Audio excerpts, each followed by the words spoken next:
मेरी बहनों को भी सादर नमस्कार, क्योंकि आप लोग जो आए हैं ये हम लोगों के लिए बहुत प्रेरणा का स्रोत होता है। बहुत कम महिलाएं निकलती हैं और बहुत अच्छा लगा आप लोगों को देख के, और सभी को यथा योग्य अभिवादन। और हमारे आए हुए प्रशासन के साथी इसलिए कह रहा हूँ क्योंकि मैं भी पूर्व सैनिक रहा हूँ, इसलिए साथी कह रहा हूँ। आप लोगों का भी धन्यवाद जो सुचारू व्यवस्था यहाँ बनाए रख रहे हैं। और हम लोग आपसे वादा भी करते हैं कि बिल्कुल गांधीवादी तरीके से हम लोग अपना प्रदर्शन और ज्ञापन जो भी होगा जिस माध्यम से होगा देंगे। आप लोगों को विज्ञापन सबको पता है कि फरवरी में आया और अप्रैल में एग्ज़ाम था, कोविड के कारण अक्टूबर में गया, फिर उसमें जो है एग्ज़ाम हुआ और रिज़ल्ट बहुत बढ़िया आया, बहुत जल्दी 1 महीने के अंदर आ गया। फिर दिसंबर में जो है कुछ प्रत्यावेदन लिए गए, सारी चीज़ें पता है। सबसे पहले मैं माननीय मुख्यमंत्री जी को धन्यवाद देना चाहता हूँ कि ये भर्ती मैनेजमेंट के जो जबड़े से खींचा है, आज़ादी के बाद से ये पहली बार भर्ती आम अभ्यर्थियों को, मध्यम वर्गीय गरीब वर्ग के सभी अभ्यर्थियों को, आम नागरिक को जो मौका दिया है, उससे पूरे प्रदेश का बेरोजगार नौजवान उनको धन्यवाद देना चाहता है कि इस भर्ती के लिए हमको उन्होंने मौका दिया। ये भर्ती मैनेजमेंट की भेंट चलती थी हमेशा, इसका रेट आप लोगों को पता है 18 से 25 लाख, पिछड़े 80 का और होता था, और जनरल ओबीसी की ये 35 लाख तक जाती थी इसकी रेट लिस्ट। तो माननीय मुख्यमंत्री जी के उनके बिल्कुल जैसे वो कहते हैं कि पारदर्शी और न्यायप्रिय मैं हूँ, तो उनका मैं आभार व्यक्त करता हूँ और सभी साथियों की तरफ से आभार व्यक्त करता हूँ। पूरे प्रदेश के बेरोजगार नौजवानों की तरफ से आभार व्यक्त करता हूँ कि हमको उन्होंने मौका दिया।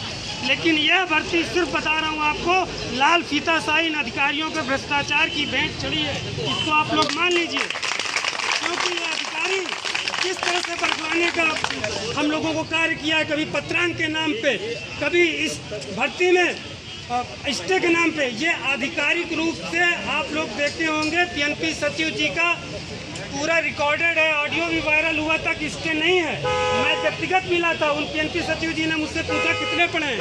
मैंने कहा महोदय अगर मेरे से ज़्यादा आपकी डिग्री होगी तो मैं अपना अभ्यर्थन वापस ले लूँगा, और या तो आप इस्तीफा लीजिए, और आपने जहाँ नौकरी किया होगा, जिस प्रदेश में अगर मेरे से ज़्यादा राष्ट्रीय और अंतर्राष्ट्रीय मंच में भारत का प्रतिनिधित्व किया होगा तो मैं अभ्यर्थन वापस ले लूँगा, और नहीं तो आप इस्तीफा दीजिए। आपकी जरूरत ये, मेरे व्यक्तिगत उनसे बात हुई थी सचिव जी से, और बोला स्टे नहीं है। और मैं बार बार हमारे वकील साहब थर्ड पार्टी के बोलते रहे कि स्टे है बेटा, मेरी 32 साल नौकरी है, ये सिर्फ आपको बरगलाएंगे और आप फिर मेरे पास ही आएंगे। लेकिन फिर भी कुछ साथियों ने कहा तो मैंने लिस्टिंग एप्लीकेशन वापस ली।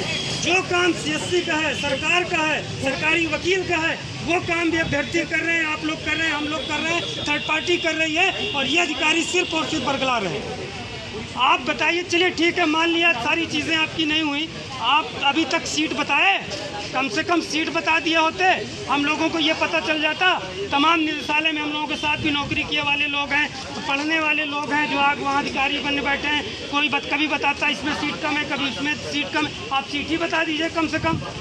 जिसका ना हो, कम से कम सीट कम ज़्यादा हो, वो बेचारा बाहर जाए, तैयारी करे। एक मानसिक उत्पीड़न का काम सिर्फ ये अधिकारी कर रहे हैं, जियो के नाम पे रोक के रखे हैं। सचिव जी ने कहा कि ये, और एक चीज़ आप लोग जान लीजिए, ये पहली भर्ती है, शायद मुझे इतिहास में नहीं पता हो, आप लोगों को पता हो तो बता दीजिएगा, कोई इसमें अभ्यर्थी उपस्थित हो जिसमें आपका रिजल्ट आ गया, प्रत्यावेदन ले लिया गया, रिवाइज रिजल्ट आ गया, उसके बाद ये अध्याचन देते रहे। 2 साल हो गया और इनका अध्याचन क्लियर नहीं हुआ कि कहाँ से कब कितना अध्याचन आएगा। 6 सितंबर को इनका आया, 6 सितंबर से 1 दिसंबर के बीच में 3 महीने ये अध्याचन लेते रहे। वही सिर्फ भर्ती फंसने का कारण है, नहीं तो रिजल्ट आ गया था और तो उस 3 महीने की ड्यूरेशन में हम लोग की नियुक्ति हो जाती। इनका सिर्फ अध्याचन न होने के कारण यह भर्ती फंसी है।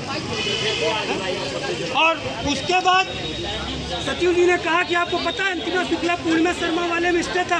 मैंने कहा महोदय उसमें स्टे सिर्फ भर्ती प्रक्रिया, नियुक्ति प्रक्रिया में रोक थी, भर्ती प्रक्रिया में रोक नहीं थी। और चाहते आप तो इस 3 महीने में 1504 जो 1894 की भर्तियाँ थी वो पूरी कर सकते थे, आप चुप हो गए।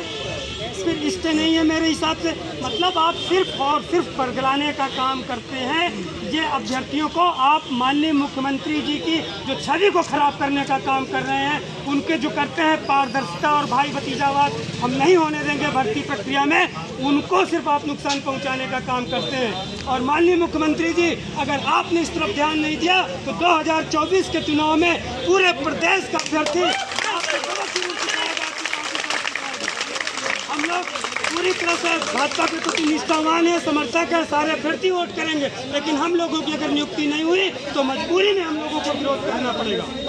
इसका उत्तरदायी सिर्फ आपके अधिकारी और आपके मंत्रीगण होंगे जो नहीं सुनते, कभी भारत माता की भारत माता की भारत माता की।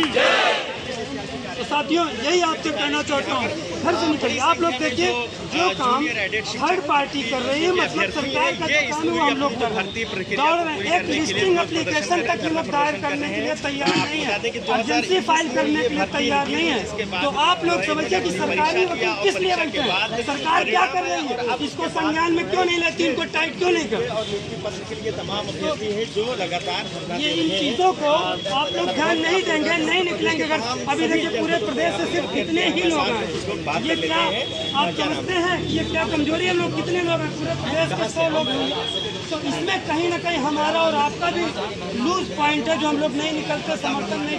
जब कुछ लोगों का गुणांक अच्छा है, उनको ये लग रहा है